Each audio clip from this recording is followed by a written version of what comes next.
London, 1845, the stage of Her Majesty's Theatre. That evening, the audience had no idea how close they were to witnessing something that would enter ballet history as almost unthinkable. There would be no mythological heroines, no fairy tale plot. Instead, the stage would be occupied by the ballerinas themselves. Thus was born Pas de Quatre, a ballet in which dance itself became the subject. The idea belonged to the director of the London Theatre, Benjamin Lumley. His ambition was daring, to bring together in a single divertissement 4 of the greatest ballerinas of the age and place them on stage as equals. In the era of romantic ballet, this seemed almost reckless. These women did not belong to theatres. Rather, theatres adjusted themselves to them. Each lived by her own rhythm, contracts, tours, repertoires, obligations, and a clear awareness of her own singular importance. And yet, in 1845, circumstances aligned. At the same time in London were Marie Taglioni, the living emblem of romantic ballet, Carlotta Grisi, the first Giselle, Lucile Grahn,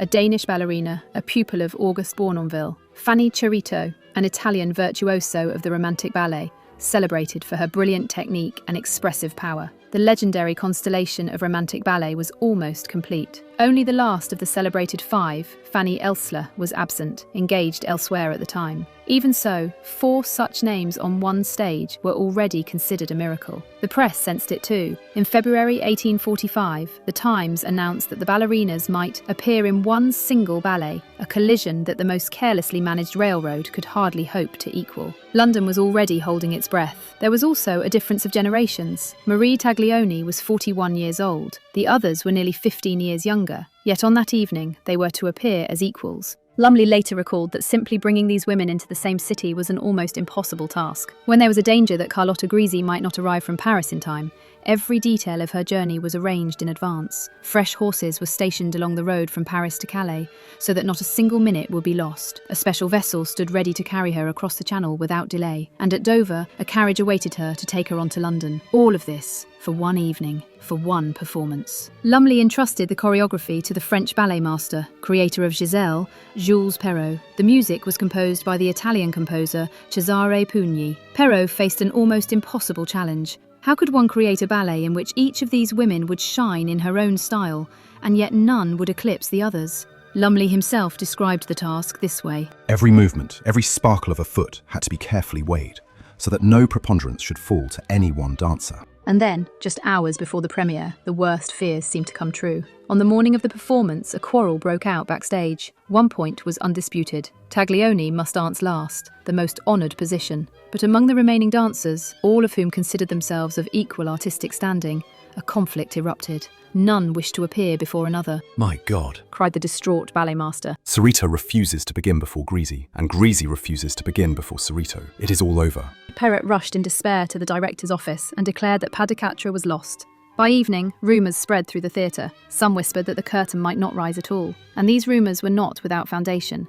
Lumley then proposed a solution later described as worthy of Solomon. He said, "The question of talent must be decided by the public, but in this dilemma, there is one point on which I believe the ladies will agree unanimously. Let the eldest take her unquestionable right to dance last." The effect was immediate.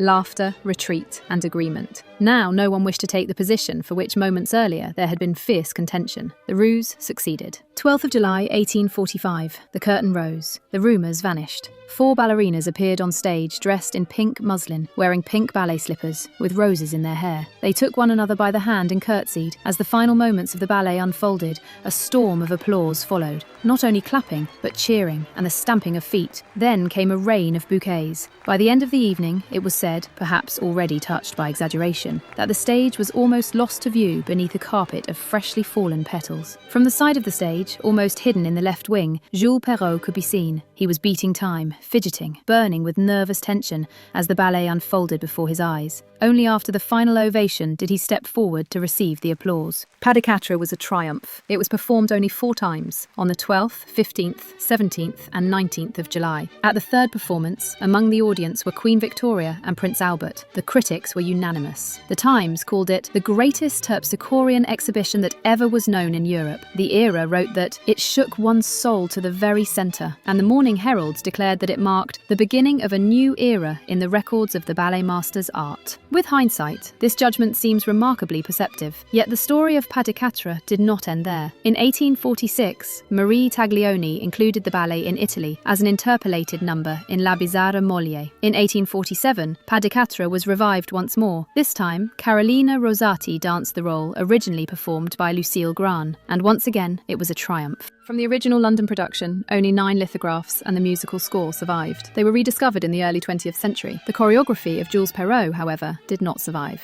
Movement itself, like almost all choreography of the Romantic era, was lost. When Pas de Quatre returned to the stage in the 20th century, it was not a reconstruction in the literal sense. In 1936, the ballet was newly staged for the Markova Dolin Ballet by Keith Lester. In 1941, Anton Dolin gave Pas de Quatre its second stage life in New York, in his own staging, with Alicia Alonso among the dancers. From that moment on, the ballet began its long 20th century journey. In Dolin's staging, each variation was shaped as a portrait of its dancer. Grahn's variation, in particular, was infused with the spirit of Bournonville's choreography, not as a claim of historical accuracy, but as Dolin's refined intuition of how her dancing might have appeared. Dolin's Pas de Quatre unfolds like a living engraving. The ballet begins with a stage composition drawn directly from one of the surviving lithographs, and it ends with that very same image, as if the print itself had briefly come to life and then returned to paper. For this reason, the Pas de Quatre we see today is not a return to a lost text. It is an attempt to hear the voice of an era, assembled from fragments of memory, style, and the destinies of 4 extraordinary ballerinas.